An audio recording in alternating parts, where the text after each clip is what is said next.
My teaching philosophy is that all students are capable of learning.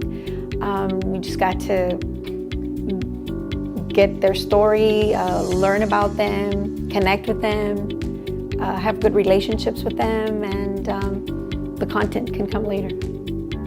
Just recently, having my students read in class and having them not wanting to stop reading, that's pretty special.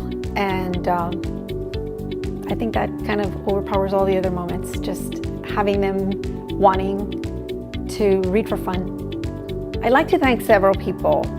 I guess first, I'd like to thank my family for always supporting me for the past 20 years with like crazy things like, sit down, I'm gonna give you a lesson because I wanna know if this is gonna work out with my kids, to, you know, give me a ride or go with me to school so I can make copies, all kinds of crazy things like that that my family has to go through. But also my students, because they keep me in line. They're always asking me questions, challenging me to give them more, expect from me just like I expect from them.